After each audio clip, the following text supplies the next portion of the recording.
अद्भुत है और माताओं को बहुत संबल मिलेगा, और जो बेटियां बैठी हैं उन बेटियों को भी बहुत संबल मिलेगा इस यात्रा से।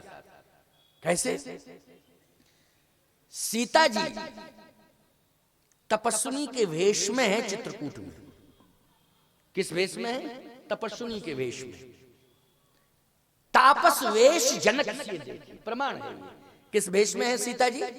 ये मैं मौखिक नहीं बोल रहा हूं कि तपस्विनी के वेश में, मानस का प्रमाण है ना। तापस वेश जनक सिय देखी। तपस्विनी के वेश में महाराज जनक ने अपनी पुत्री सीता को देखा चित्रकूट में। पहली बार देखा इस वेश में, क्योंकि पलंग पीठ तज गोद हिंडोरा, ओ सियन दीन पग अवनी कठोरा। और देखें, जब विदा किया था मिथिला से जनक जी ने, तो भूषण सकल सुदेश सुहाए, ओ अंग अंग रच सखिन बनाए। बहुत सुंदर सुंदर आभूषण पहनाए गए थे सीता जी को, बहुत सुंदर सुंदर स्वर्ण आभूषण, वस्त्र आदि, दिव्याति दिव्य। स्वर्ग में रहने वाली सची, इंद्र की पत्नी सची भी लज्जित हो रही थी। इतने सुंदर आभूषण उसको भी उपलब्ध नहीं हुए। किसको? इंद्र की पत्नी सची को। वो भी देख करके लज्जित हो रही है। ऐसे दिव्याति दिव्य सुंदर आभूषण, सुंदर वस्त्राभूषण से सुसज्जित किया गया था श्री जानकी जी को। मिथिला की सखियां, मिथिलानियां सब श्रृंगार कर रही थी। जनक जी ने कहा, इतना सजा दो बेटी को, इतना सजा दो बेटी को कि ऐसा कभी किसी को सजाया गया हो, संसार में नहीं सजाया गया हो, इतना मेरी बेटी को सजा दो। इसलिए भूषण सकल सुदेश सुहाए, अंग अंग रच सखिन बनाए। इस भेष में श्री जानकी जी को जनक जी ने देखा था। बोलो, देखा कि नहीं? अयोध्या में पहुंची, सब अयोध्या में भी अद्भुत श्रृंगार। लेकिन जब अयोध्या से वन की ओर प्रस्थान किया, तो आप सबको मालूम है, तापस वेश विशेष उदासी, 14 वर्ष राम वनवासी। और ये प्रमाण मिल गया कि चित्रकूट में तपस्विनी के वेश में जनक जी ने देखा। कोई स्वर्ण आभूषण नहीं है। वस्त्र कैसे हैं? बोले तपस्विनी के वस्त्र हैं। अच्छा, एक अद्भुत बात और बताएं आपको, केवल देखा ही नहीं, उस समय देखा। वाल्मीकि जी महाराज कहते हैं कि जब जनक जी और सुनैना जी और जनकपुर का दल आ रहा था, तो उस समय श्री जानकी जी मंदाकिनी के किनारे पत्थर की चट्टान पर बैठी थी, अंजलि से पानी पी रही थी। ये वाल्मीकि जी कह रहे हैं अंजलि से। अब आप देखिए दृश्य कैसा सामने आया बाप के सामने, सोने के गिलास में पानी पीने वाली। देखा क्या था महाराज जनक ने, सुनैना ने, जनकपुर वासियों ने, कि सोने के गिलास में पानी पीती थी। बोलो, पीती थी कि नहीं पीती थी? आज सोने चांदी की बात छोड़ो, आज तो कर ही पात्र बन गया है। कर क्या बन गया है? पात्र बन गया। अंजलि से पानी पी रही थी, पत्थर की चट्टान पर बैठी हैं, पात्र नहीं है, फिर अंजलि को ही पात्र बनाया और पानी पी रही थी, जल पी रही थी। मंदाकिनी जी का जल पीते हुए, हाथ से जल पीते हुए किसने देखा? जनक जी। तापस वेश जनक सिय देखी, तो भयउ प्रेम परितोष विषेखी।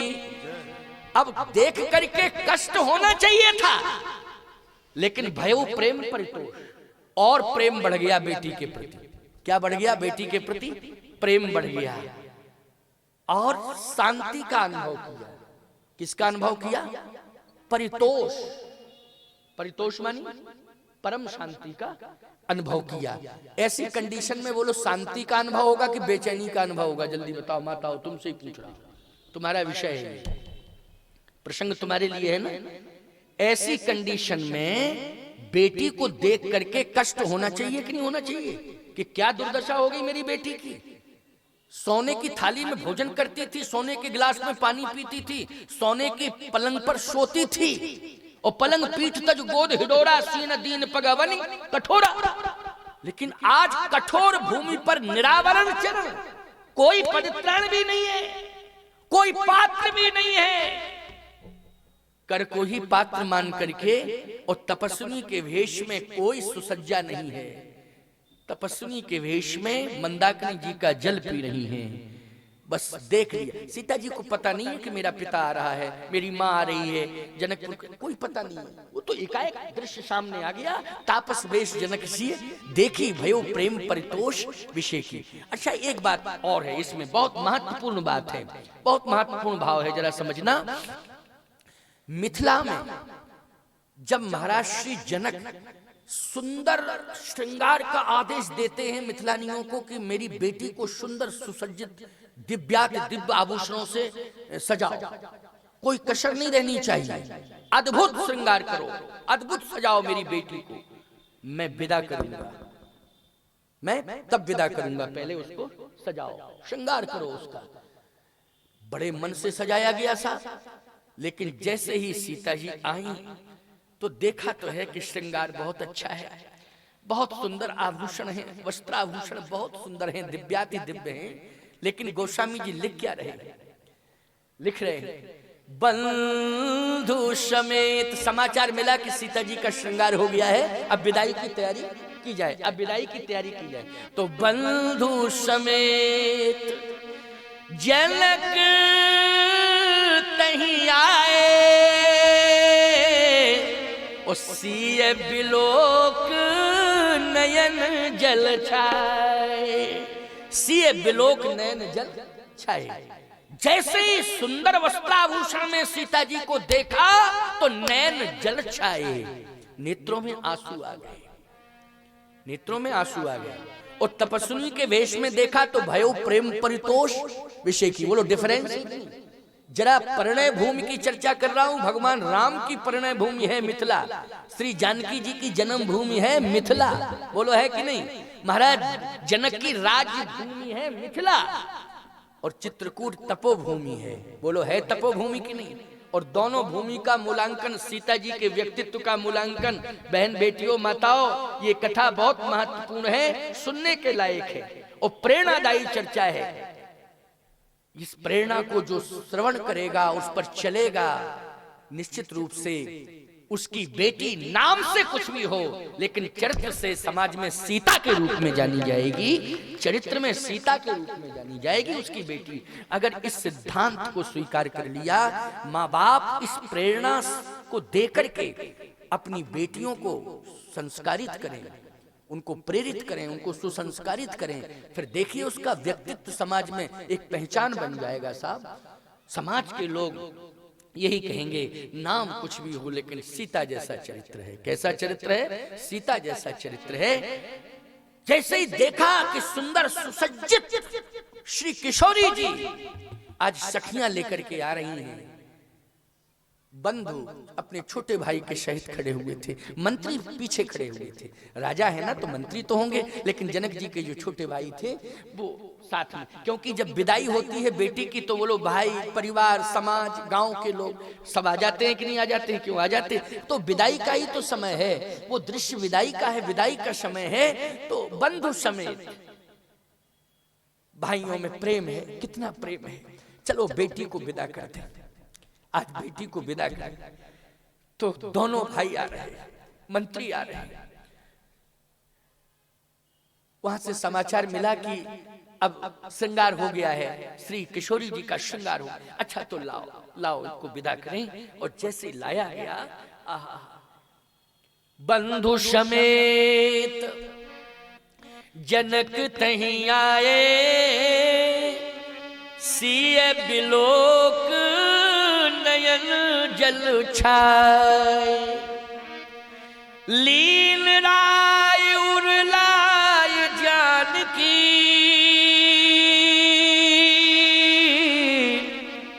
दौड़ पड़े जनक जी और सीता जी को हृदय से लगा लिया। कहां लगाया जनक जी ने बेटी ही सीता को? हृदय से। लीन राय और लाए, और लाए मानी हृदय से लगाया। लीन राय और लाए जानकी। बोले किसने हृदय से लगाया है? ब्रह्म ज्ञानी ने हृदय से लगाया है, ज्ञानी ने नहीं लगाया है, ब्रह्म ज्ञानी ने। ईमानदारी से बताओ, ब्रह्म ज्ञानी जो होता है वो मोह से दूर रहता है।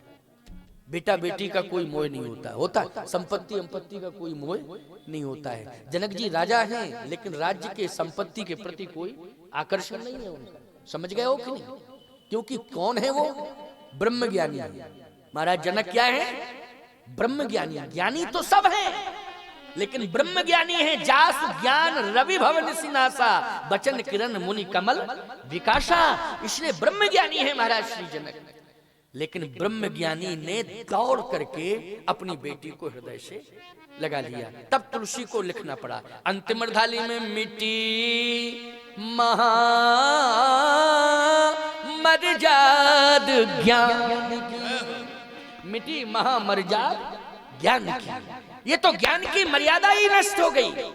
अरे ब्रह्म ज्ञानी इतना अधीर क्यों हो गया तू कि आज तूने ब्रह्म ज्ञान की मर्यादा नष्ट कर दी। दौड़ करके अपनी बेटी को इतना मोह में आसक्त हो गया कि बेटी को विदा नहीं करना चाहता है तू, और विदा करना चाहता है तो इतना रो रो करके विदा कर रहा है? इतना रो रो करके। लीन राय और लाए जानकी,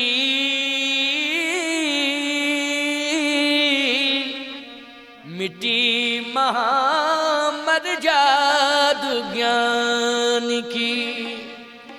जैसे बेटी को हृदय से लगाया, देखत ही सिय मूरत को, फिर नेत्रों में आंसू थे लेकिन थोड़ा धैर्य धारण किया और अपनी बेटी का मुख निहार रहे। क्या निहार रहे? विदाई के पहले महाराज जनक अपनी बेटी का मुख निहार रहे हैं। बोलो मोह में मोह बढ़ता जा रहा है कि नहीं बढ़ता जा रहा है? जल्दी बोलो, बढ़ता जा रहा है? मोह में मोह बढ़ता जा रहा है। मुख देख रहे। देखत ही सिय मूरत को, निज अंग विसूरत खोवन लागे। मंत्री सवे मन मौन धरे, मिथिलेश की मूरत जोवन लागे। ये मंत्री महाराज का मुख देख रहे हैं जनक जी का। हो क्या गया इनको? गजब! ऐसा मोह तो कभी देखा ही नहीं गया। आज महाराज को क्या हो गया है? मंत्री सवे मन मौन, मौन हो गए। क्या क्या? मंत्री सवे मन मौन धरे, मिथिलेश की मूरत जोवन लागे। मानो विराग की राख महीप, दृगंचल बिंदु सुधोवन लागे। मानो विराग की राख महीप, दृगंचल बिंदु सुधोवन लागे। ज्ञान की तो मर्याद मिटी, हा जान की रोवन लागे। हा जान की रोवन लागे। हा जानकी, हा जानकी, हा जानकी कह करके महाराज अधीर होकर रोने लगे। यह है जनकपुर की बात, लेकिन चित्रकूट की बात नहीं है ये। चित्रकूट में तो तापस वेश जनक सी देखी, भयो प्रेम परितोष विशेखी। क्यों भाई, आपको थोड़ा अटपटापन आश्चर्य प्रतीत हो रहा है कि नहीं हो रहा है? जल्दी बताओ, हो रहा है कि नहीं हो रहा है? भयो प्रेम परितोष, आज मुझे शांति मिल गई।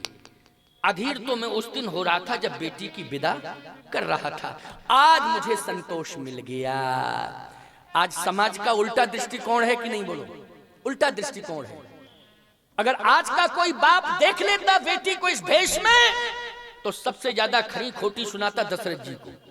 बोलो, सुनाता कि नहीं सुनाता? कि मैंने कौन सी कसर की थी? अरे तुम्हारे बेटे को वनवास मिला था, मेरी बेटी को ऐसी कैसी दुर्दशा में भेजा है? बोलो, मैंने इतना सब दिया है, कौन कमी कर दी थी? अगर कोई कमी थी तो पहले सूचना तो पहुंचा देते। हम चित्रकूट में पहले से मकान बना के तैयार कर देते। चित्रकूट में बहुत बढ़िया आलीशान बना के तैयार कर दे, पता तो देते, कम से कम जानकारी तो देनी चाहिए थी, जानकारी भी नहीं दी। लेकिन मेरी बेटी की ये दुर्दशा। बोलो खरी खोटी सुनने को मिलती कि नहीं मिलती? खरी खोटी सुनने को मिलती। पता नहीं आए बाएं साएं क्या बकने लगता बाप है। थोड़ी सी त्रुटि हो जाती है व्यवस्था में, अब तुम भी तो अधीर हो जाती हो, पता नहीं क्या स्वभाव है? जरा सी कोई ससुराल में कमी हुई, हेलो पिताजी, अरे राम राम राम, क्या तुम्हारा क्या मानसिकता बन गई, समझ में नहीं आ रहा है। हाय हेलो गलत, बंद करो ये सब हाय हेलो करना। गंभीर बनो, धैर्यवान बनो, समस्याओं से जूझने की कोशिश करो। समस्याएं आएंगी, उन समस्याओं से जूझो, उन समस्याओं को चैलेंज दो और चैलेंज दो। पिता के पास सूचना पहुंचाने की कोई जरूरत नहीं, तुम अपने विवेक से ही उन समस्याओं का समाधान कर लो। पढ़ाने लिखाने का मतलब क्या हुआ? आज तुम्हारे पिता ने तुम्हें पढ़ाने लिखाने में शिक्षा की ऊंचाई तक पहुंचाया, हजारों रुपया करोड़ों रुपया खर्च किया है। इसलिए किया है कि कभी कोई चुनौती आ जाए, कोई समस्या आ जाए तो अपने विवेक से समाधान कर लेना। बेटी मेरे पास सूचना नहीं आनी चाहिए, अपने विवेक से ही समाधान कर लेना। पढ़ाने लिखाने का यही अर्थ होता है कि नहीं होता है बोलो? और सबसे ज्यादा शिक्षा की क्रांति में बेटियां आगे हैं इस समय, बेटों से ज्यादा आगे कौन है? बेटियां हैं। गलत कह रहा हूं क्या मैं? हमारे देश की बेटियां ऊर्जावान हैं,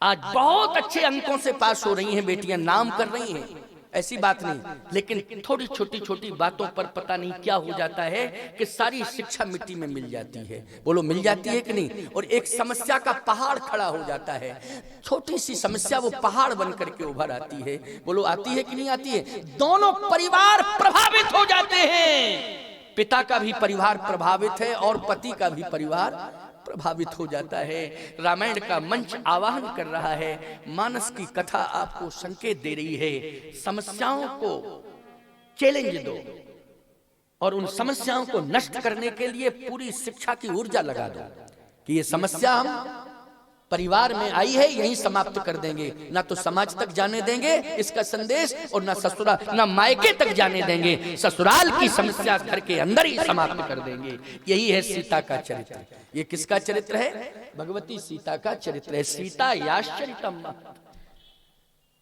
वाल्मीकि रामायण तो भगवती सीता के चरित्र से प्रारंभ हुई है। क्यों भाई? रामचरितमानस राम के चरित्र से और वाल्मीकि सीता के चरित्र से। साधारण बात नहीं है, आप बहुत बड़ी ताकत है, बहुत बड़ी शक्ति है, बहुत बड़ी ऊर्जा है। ये जो फोन वगैरह मिले हैं, मोबाइल वगैरह मिले हैं, ये तो आपकी समस्या का जो विशेष समस्या आ जाए उसके समाधान के लिए उनका सदुपयोग करना सीखो। दुरुपयोग नहीं, सदुपयोग। अच्छी व्यवस्था है, मैं उस व्यवस्था का विरोध नहीं कर रहा हूं, लेकिन सदुपयोग हो तब ठीक है, दुरुपयोग नहीं होना चाहिए। ये क्या एक एक सेकंड की बात जो है करना और पहुंचाना, परेशानी में डालना, नहीं नहीं, गलत। इसका सदुपयोग करो, अपने विवेक का परिचय दो, अपनी विवेक की ऊर्जा से समस्याओं का समाधान करना सीखो। बेटियों के लिए भगवती सीता का चरित्र आपको ये प्रेरणा